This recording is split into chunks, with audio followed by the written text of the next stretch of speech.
I think of the girl that I first loved, I remember long kisses at her door. And that's Ned Lucas performing. Hey, Brett. And what was the name of that song, Ned? That's called They Never Age. They Never Age. That's because we age with them, I'd say. Probably. It's a beautiful thing, though. Thanks. Hello, everybody, and welcome to the Songwriter Spotlight here on Animated Human Web TV. My name is Brett Brumby. I'm your host, and tonight we have with us Mr. Ned Lucas. Hey, Brett. Man about town, blues man.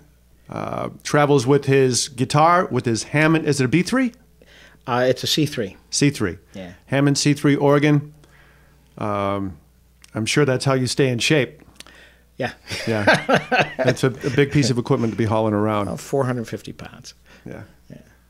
Wow, it's a beautiful thing. Yeah, it is. And I do remember now, actually, meeting you at Greendale's. You had the Hammond set up. I don't remember who you were playing with. I think I may have just been filling in, for the jam. I show up there occasionally. Yeah. And bring it. Oh, that's nice. So when did you come back to Worcester? It was about 2.5 years ago. Okay. I came back, moved back up here to be closer to our daughter and our first grandson. And, I had left here, probably over 25 years ago. And been living different places and doing different things. And So I'd like to talk a little bit about the songwriting process. I know it tends to be different for a lot of folks, and whether you're writing something really personal, if you're writing for a market, and if there's a difference in that. So do you find, like if you're looking, if you're thinking about writing for a market, is your process different than if you sit down and go, I got to get this out? Yes, but I still try to write things that are true. Right. To me and my life experiences and things like that. The Nashville exercise was, I really learned how better to put a song together. But there's some really strict rules for writing for that market, and I guess I just couldn't live in those rules. Wow. Yeah. They say you have to write because for a woman, because most of the people that control the radio dial in the car are women, and within 15 seconds you better be into the song.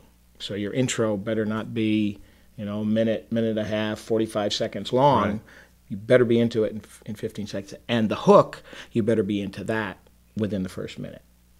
And if you're not, they're changing the dial. Wow. Yeah, and there's some other rules that are unwritten. Ladies, yeah. Just give it a chance, because I'm telling you, it's all it's going to get better. Really good. So give it a listen. Give it a minute and a half anyway. Yeah. Just want to say. Yeah. But a lot of the songs I've written, are based on experience. That one we did, They Never Age. That was we had been living down in North Carolina, and my wife had gone away for a little bit. And it felt bad, and it sparked a whole bunch of other thoughts of women that I loved, and so that's how that one got written. That's nice. That is nice. Songwriting is really important to me, and you go through periods, where sometimes for any new songwriters out there. Best advice I can give them is to keep your instruments strapped on or really, really near you. When you're cooking dinner, when you're sitting watching TV, keep the instrument near you. Because if you find, a lot of times with me, if the instrument is on, I'll just pick it up and something will just fall out. And if you don't have the instrument on, you've lost that opportunity. Keeping a notebook by your bed so I don't do that, but I know that it's helped people, but the whole songwriting process is really, really interesting. It depends on the type of song, like a lot of the blues and rock kind of things that I write. Start with maybe a riff or a progression, and then just sounds, verbal sounds that kind of go with the music. So kind of melody, but no words yet. Right, and then you form words out of those sounds, and then next thing you know, you have a song start. As soon as you get like one line, it usually writes itself. Like I wrote a song, Micah Moon. It's on It's a Fine Line CD. It exactly was written that way. You know, there was a guitar line that, you know, kind of a riff thing came up, and then some guttural kind of sounds that fit that riff, and then you found words that fit that. Next thing you know, the whole story got written.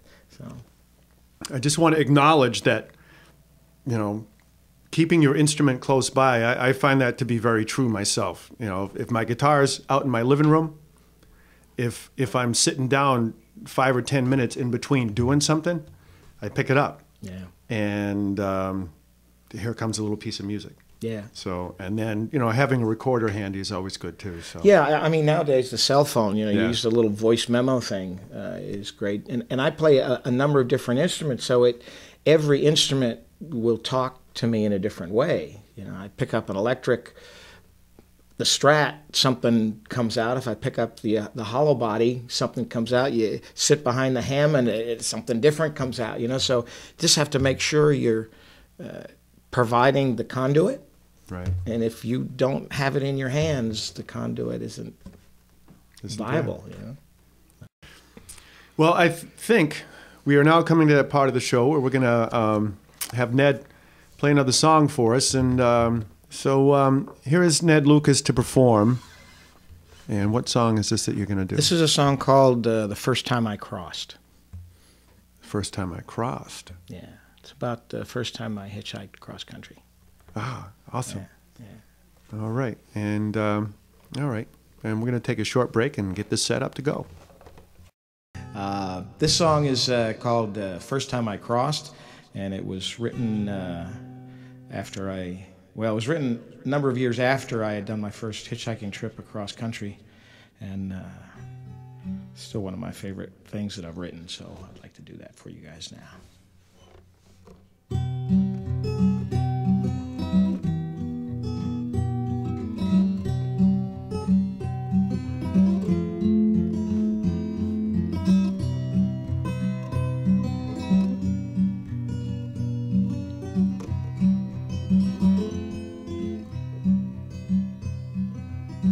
First time I crossed Great Midwestern Plain, wind was blowing hard and it looked like rain. No trucks were stopping, there were no trains for hopping, just the wind. And the tumbleweed was blowing past, cars going east, made me wonder if they'd blow all the way to the sea. And I so light, good gust of wind blew me down the road a mile. Then along comes this Chevy wagon's got its tailpipe a-dragging, got two guys and a girl and all they own in the world. They said if I could find a room, well, I was welcome to a ride.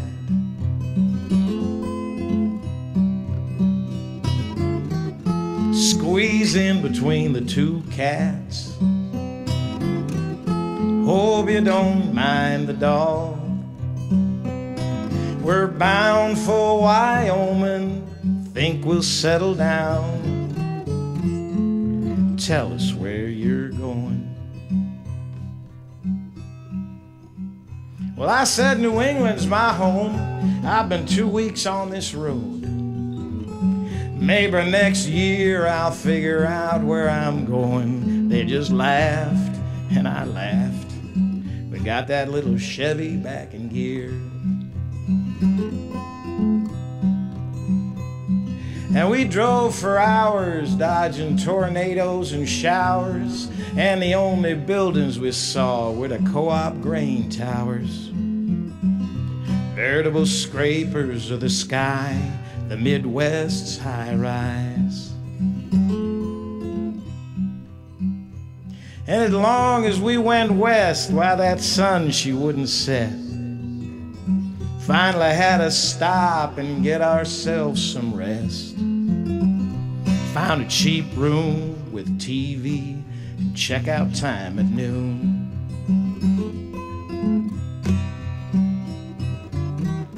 Squeezed in between the two cats. Hope you don't mind sleeping with a dog. We're bound for Wyoming, think we'll settle down. Tell us where you're going. Well, as we crossed that prairie, dreaming about cowboys and stars, and each of us taking a turn on a broken down heart, passing through towns that had one mobile home and a bar. Well, we finally got to Denver. They's going north, I's going south, so they let me out. They said if I ever got to Wyoming, I should give them a call. But it's been 10 years now since the parting of our ways. I drifted town to town, no more than 2 week stays, just looking for a place I might be able to settle down. But I found drifting's just like being that grass on the plains. You see, you get blowed round and round, but your roots, they remain the same. Just need that one good wind, blow you back home again.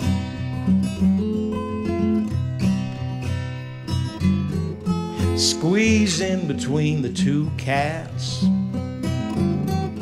Hope you don't mind my dog. We're bound for New England, think we'll settle down.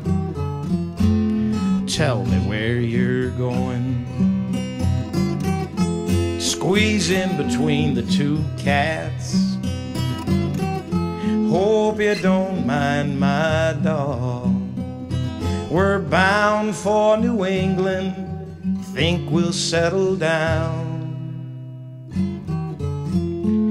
Tell me where you're going.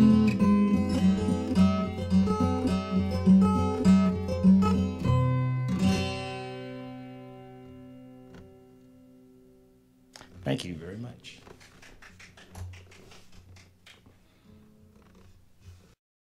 All right, Ned. So you've got a band, the Ned Lucas Band. Yep. And it's a three-piece? It's a three-piece, yep. And Bass, guitar, and drums, and we always carry the Hammond around as well.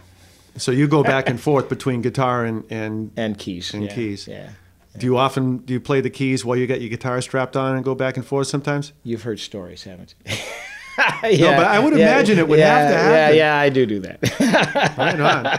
So who were the guys in the band, and when did you run across them? And on drums, I've got Ron Daigle, just killer, powerful drummer, very versatile. We do a lot of different styles in the rock blues that we do, and Ron masters them all really well. And then on bass, I've got Dave Kandarian, killer bass player, plays nothing but fretless. I hooked up with these guys at Greendale's. I went looking for the best players around, and then started auditioning some guys. And these two just came ready to play original stuff, and just a lot of energy. So it's just been a great time playing with them. Wow, I love that you guys are supported all around in the area with your music, and that's a beautiful thing because. Yeah. It gives, I think it gives everybody a lot of hope that's out there doing it. Just keep at it. Well, people like the music. You had asked me earlier. You said, "What's different about the different areas that I play in?" And in this area, what I've found is people really, really dig live music. I mean, and they have no problem getting up and dancing in the first set, and that's not true everywhere you go. In the Carolinas, they have to get pretty lubricated before they get dancing. Lubricated is a kind word. Yeah. But here, I'm just amazed every place we go. We just have people dancing right out of the box. Just always great. So. Excellent. Yeah. I'm glad to hear that. Yeah. So So, I'd like everybody out here to know where they can find your music. They can find it on the internet, a couple different places. They can find it at nlucas, lucas.com. They can find it at iTunes, and they can find it at CD Baby. All right, so CD Baby and iTunes, you just type in Ned Lucas and that'll pop up. Or you can just go to my website and pick it up. If you want to look at video clips, the nlucas.com has video clips of us, live performances, and you can also order CDs through there because that's Reverb Nation. That's one of the sites we use. Nice. Or you can go to YouTube and type in Ned Lucas, and there's videos there as well. So, but for the CDs, nlucas.com, CD Baby, or iTunes. Right on. Yeah. I'm sure you're all pleased to know that, and I'm sure you also want to know where you can see Ned coming up. So, I think some of that is, or actually, his schedule is on his website. Yep. Yeah. But check the website. We play anywhere from 3 to 6 nights a month. Going to be a feature over at Greendale's May 20th on the Jam. Nice. We'll be at JJ's. We'll be at the old post office pub in Grafton. Yeah. We'll go out. Like last weekend, we were up in New Hampshire, and then before that, we were up at Nantasket Beach, and before that, we were in Springfield at Theodore. So we, try not to play any town more than once every 3 months. And there's just enough towns and gigs around. We keep pretty busy. We're pretty as busy as I want to be. All right. So I want to thank Ned Lucas for coming out here today and sharing his music and story and experiences with us. And you, and here at the Songwriter Spotlight on Animated Human Web TV. We will be back again soon, so keep an eye out for us. My name is Brett Brumby, the man behind the cameras that you don't see, but does a heck of a lot of work. Jonathan Avalon, bring this all to you as much as we can, and lovingly so. So thank you, good night, and we'll see you next time.